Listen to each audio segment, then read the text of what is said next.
Okay, so uh, we were basically talking about topics in point set topology, point set theory, and we have already covered some topics like interior points, open sets, intervals, neighborhoods. Then we had a conversation about limit points, closed set, isolated points, derived set, and so on. In this lecture, we are going to basically see one particular theorem, which is regarding the limit points.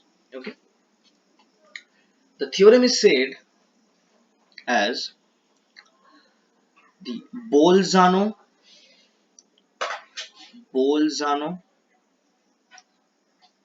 Weierstrass theorem. Clear? The Bolzano Weierstrass theorem. Got it? So first, let us see what is the statement of this theorem, and then we will be kind of proving it. So the statement says that every bounded and infinite set in a metric space in a metric space has at least one limit point. Clear? Got it. Acha, why did we mention metric space? See, we are talking about real numbers, so we basically consider this metric space to be a real number itself. Okay. Otherwise, we can generally talk about some metric space X, but since in this lecture we are basically concerned about real analysis, so we consider the bounded and the infinite set to be a subset of R. Okay. So what does this Bolzano-Weierstrass theorem basically say? First, let us understand the statement. Then we are gonna move on to the proof. So suppose you have a bounded and infinite set. Let's take this interval 1, comma 5. Okay. So this is a open interval, right? But this is an infinite set. Okay. This is an infinite set, and this is bounded between 1 and 5. Okay. Bounded between 1 and 5. Concepts about being bounded, we have already studied this under real analysis portion, right? Supremum, infimum, upper bound, lower bound, partial order. I don't want to get into the complexity of partial order at this moment. Okay, so you have infinite set, and bound, it is bounded between 1 and 5. So there exists at least one such real number which is a limit point to this S. Okay, so there exists some L which is a real number such that L is a limit point of S. Mm, is this clear? We can also check this, by kind of graphing it, representing it in a number line. So suppose you have a number line, for example, like this. You have 1, comma 5 as this interval, let's say. So you can choose any number between them, between this from this interval to have that as a limit point of this interval. You can also choose the extremities 1 and 5 also as limit points. These things we know. So this is just the understanding of the statement, but the proof is quite constructive and quite uh, you know if you don't follow each and every step of the proof, then you might get confused. Okay. So let us first see the proof, and then we are gonna discuss it. We are gonna discuss it step by step. So what does the proof say? So we first consider a set. So let S subset of real such that S is bounded and infinite. Okay. So now we just need to show that there exists at least one limit point to this set. Okay. Acha. So S is bounded. That means that S has an upper bound and S has a lower bound. Okay. So let M and be the small m be the upper bound and lower bound of S respectively. That is, capital M is the upper bound and small m is the lower bound. Okay, this much is quite understood. Now we choose one more set, and basically that set defines this proof. Okay, so carefully see this. What we do is that we choose another subset of R. So let P be a subset of R elements such that elements of P cover finite number of elements in S. Clear? Such that P covers a finite number of elements in S. What I mean by this statement is that suppose this is a real line you have. Say this is your S. Okay, this is your S interval. Okay, bounded between small m and capital M. We choose this set P as, suppose this. Okay, this complete set is P, and it contains or it covers a finite number of elements, in S. Okay, careful notice this thing. It basically it covers, or basically it includes, I mean, if you consider the intersection between P and S, then that will be a finite number. Okay, P will cover S, P will overlap S, and the number of elements overlapping will be a finite number of elements. Is this part clear? Okay, so we can basically say that a finite number of elements of S belongs to P. P obviously have more elements than that, but a finite number of elements belongs to P. We consider a set as that. Clear? And it is possible for all infinite set and bounded set, right? Any infinite set can, we can construct another set which satisfies this condition. Clear?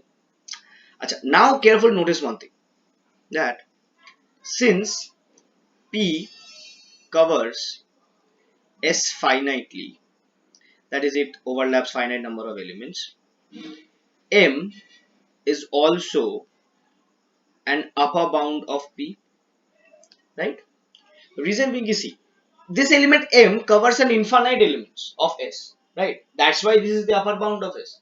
But P covers only finite elements. So it is obvious that M is also acting as an upper bound. M also bounds this set P. The elements of P cannot exceed the value M, because if it does so, if the elements in P exceeds the value M, then what happens basically? Then P also covers an infinite number of elements of S, but that is not the condition. The condition is that P covers only finite number of elements. Okay, so M also acts as an upper bound of P. This is pretty much obvious. Now what do we get from the LUB axiom? So from the LUB axiom, supremum property, completeness property, anything, axiom, we get, so this P has an upper bound, or has a least upper bound in R. That is way to write.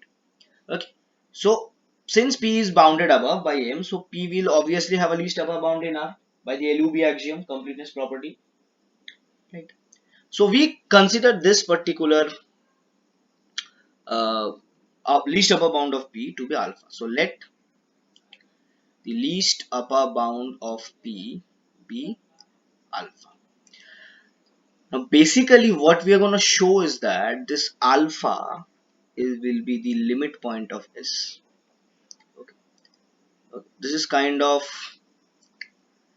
a spoiler of the proof. Kind of a spoiler of the proof is the limit point of S. Limit point of S. Okay. This is what we are going to basically show. So I gave you a spoiler. I think it has not, you know, destroyed your curiosity about this proof. So Alpha is the LOB of least upper bound of P. Okay, this much you know. Now what we do is that we form the epsilon neighborhood of alpha. What will that be?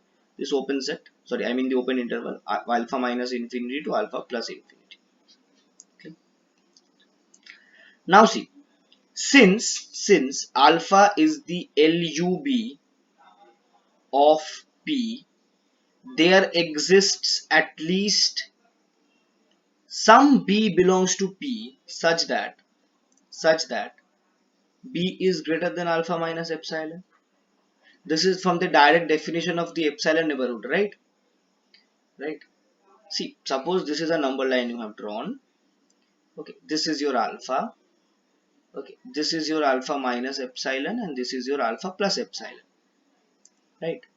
And alpha is the upper bound of P. This is the least upper bound of P.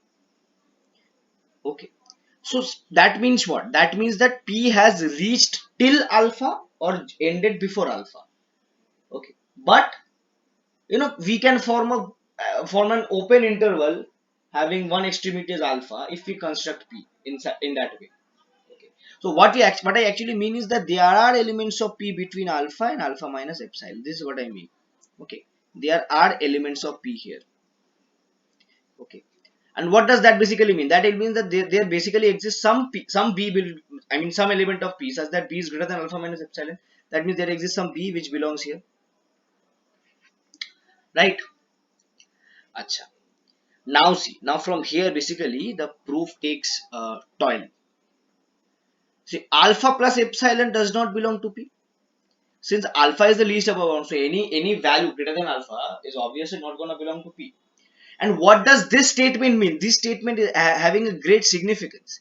See, any value, any element of P, what is the condition for something to be an element of P? Okay, that must exceed. Now we can obviously define an element of P in such way that if X belongs to P, X exceeds at most finite number of elements of S, right? So the P is constructed in such a way that if X belongs to P, then X exceeds the finite number of elements of S. That is, there are elements of S behind X when X belongs to P. But since alpha plus epsilon does not belong to P, so from here what can we say? So we can actually negate this statement. We can actually negate this statement to say that alpha plus epsilon exceeds infinite elements of S. Infinite elements of S, right? Alpha plus epsilon exceeds infinite elements of S. Okay, and moreover, since alpha plus minus epsilon also belongs to P, what does this mean? That or see, I am not talking about the fact that alpha minus epsilon must belong to P. Okay, alpha minus epsilon must belong to P. That is not a mandatory issue. But since alpha minus epsilon is lesser than, or it is bounded above by some not bounded above, let's say like this alpha minus epsilon, there exists some value in P which is greater than alpha minus epsilon. So alpha minus epsilon also basically exceeds finite number of elements of S. So for example, say this is S. For example, say this is the real line. Okay, so say this is S. Okay, this is S. Say this is T. This is T. Okay, say so this is let's say alpha. Okay, this is let's say alpha. Okay, and say this is alpha plus epsilon. This is alpha minus epsilon. Behind alpha minus epsilon there are a finite number of elements of S. Behind alpha minus epsilon there is a finite number of elements of S, and alpha plus epsilon covers infinite elements of S. So what does this basically mean? So this basically means that alpha minus epsilon to alpha plus epsilon covers an infinite number of elements of S. Are you getting it from this real line representation? Alpha plus epsilon covers an infinite elements of S. Alpha minus epsilon covers finite elements of S. So in between, what do we have? An infinite elements of it. So what that basically means? That basically means that this interval, that is the epsilon neighborhood of alpha union A, intersection S, okay, and if we remove alpha from that, then it's not a null set, because there are an infinite number of elements in it, including alpha. We remove alpha, still we have infinite elements. So this is not a null set. And what does this mean? This means that alpha is the limit point of S. Alpha is the limit point of S. And why is this possible? Because this neighborhood, I guess I had missed this. This neighborhood was defined for all epsilon greater than 0. Is this part now clear, guys?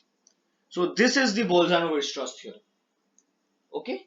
I guess you people understood this particular proof and this particular understanding explanation. So this was about the Bolzano-Weierstrass theorem. We will be talking about, we will be talking some more about some more topics, for example, compact set, connectedness, connected sets, and so on in the next lecture onwards.